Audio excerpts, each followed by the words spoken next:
చాలామంది పిల్లలకి ఏ కోర్స్ తీసుకోవాలని వాళ్ళకి ఆల్రెడీ ఐడియా ఉంటుంది. అంతే ఈక్వల్గా చాలామంది పిల్లలకి కన్ఫ్యూజన్ ఉంటుంది. అయితే ఈ రోజుల్లో ఈ జనరేషన్ పిల్లలు ఎలాంటి కోర్సెస్ తీసుకోవడానికి ఎక్కువ ఇంట్రెస్ట్ చూపిస్తున్నారు?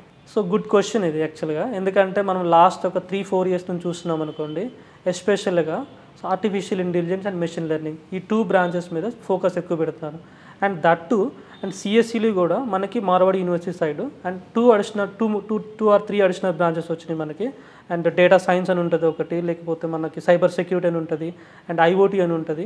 సో ఇలా చాలా బ్రాంచెస్ ఉంటాయి. అండ్ ఎవరైతే మనకు స్టూడెంట్ పేరెంట్ మన దగ్గరికి వస్తారో and based on the student interest, so student ఎలా అంటే వాళ్ళకి ఏం ఎక్స్పెక్ట్ చేస్తున్నారు, ఫ్యూచర్లో ఏం అవ్వాలనుకుంటున్నారు, either they want to go for ఈసీనా లేకపోతే సిఎస్ఈనా, and depends on their interest మనం వాళ్ళకి ప్రాపర్ వేలో కౌన్సిలింగ్ ఇచ్చేసి. ఎందుకు కౌన్సిలింగ్ అనేది పదే యూజ్ చేస్తున్నానంటే చాలామంది పిల్లలకి ఏ డైరెక్షన్లో వెళ్ళాలని ఒక క్లారిటీ మిస్ అవుతుంది. ఈ డైరెక్షన్ ఇవ్వడం కోసమే యాజ్ ఏ ఎక్స్పీరియన్స్ పర్సన్గా నేను ఇక్కడ కూర్చొని ఎవరైతే పిల్లలు కానీ తల్లిదండ్రులు కానీ ఎవరైతే వస్తారో వాళ్ళకి డైరెక్షన్ అంటే ప్రాపర్ గైడెన్స్ ఇచ్చేసి, అండ్ సిఎస్సిలో అయితే ఈ పర్టికులర్ బ్రాంచ్ చూజ్ చేసుకోండి, ఈ పర్టికులర్ బ్రాంచ్ చూజ్ చేసుకున్న తర్వాత వాళ్ళు ఈ 4 ఇయర్స్లో ఎలాంటి వేలో వాళ్ళు ప్రిపేర్ అవ్వాలి, ఆ ప్రిపరేషన్ కావాల్సిన కంప్లీట్ ఇన్ఫర్మేషన్ కూడా మేము కంపల్సరీగా ప్రొవైడ్ చేస్తాం. ఎందుకంటే so as a experience person నాకు ఆల్మోస్ట్ 14 ఇయర్స్ నుంచి వర్క్ చేస్తున్నాను. అండ్ లాస్ట్ 10 ఇయర్స్ నుంచి కూడా చూస్తూనే ఉన్నాను ఎలాంటి స్టూడెంట్స్ అంటే ఎలాంటి కోర్సెస్ జాయిన్ అవుతున్నారు, even after completion of the BTech complete అయిన తర్వాత కూడా అండ్ వాళ్ళు జాబ్స్ కోసం ఎలా ట్రై చేస్తున్నారు, అండ్ కోర్సెస్ ఏమేమి జాయిన్ అవుతున్నారు, వాళ్ళకి అలాంటి ఇన్ఫర్మేషన్ కూడా మనం దగ్గరుండి అండ్ 4 ఇయర్స్లో కంటిన్యూస్గా మానిటర్ చేస్తూనే అండ్ ఏ సెమిస్టర్లో వాళ్ళు ఏం నేర్చుకుంటే మంచిది అండ్ ఏ ఇయర్లో ఏం నేర్చుకుంటే మంచిది అండ్ కంటిన్యూస్గా వాళ్ళు మానిటర్ చేస్తున్నారు. అండ్ వాళ్ళు కూడా మనం డైరెక్ట్ కాల్ చేయొచ్చు, ఎందుకంటే మనం బ్రాంచ్ పెట్టేసి అండ్ వాళ్ళు అడ్మిషన్ చేసేసి వాళ్ళని వదిలేయం మనం అట్లా.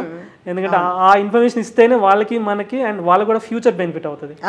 సో మేమేదో బ్రాంచ్ పెట్టాము అండ్ ఏదో అడ్మిషన్ కోసం అన్నట్టు కాకుండా వాళ్ళకి మనం బెటర్ వేలో సర్వీస్ చేస్తే ఫ్యూచర్లో 4 ఇయర్స్ తర్వాత వాళ్ళు ఈవెన్ 3rd ఇయర్ అయిపోగానే లేకపోతే ఫైనల్ ఇయర్ ఎండింగ్లో ఉండగానే జాబ్తో బయటికి రావాలి.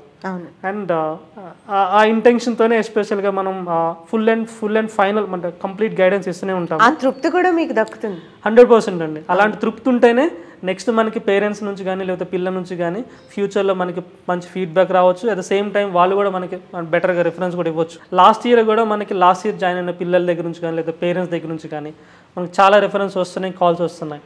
అండ్ మనం ఏం చెప్తున్నామంటే ఇనీషియల్గానే బ్లాక్ చేసుకుంటే వాళ్ళు తర్వాత నెక్స్ట్ టైం అడ్మిషన్ కోసం ఇబ్బంది పడాల్సిన అవసరం ఉండదు. చాలా వాల్యుబుల్ ఇన్ఫర్మేషన్ ఇచ్చారు మురళీకృష్ణ గారు. Thank you so much. Students చాలామంది ఇలాంటి ఇన్ఫర్మేషన్ కోసమే చూస్తున్నారు, అందుకే మనం ఈ ప్రోగ్రామ్స్ అన్ని కండక్ట్ చేసేది. Sure, thank you.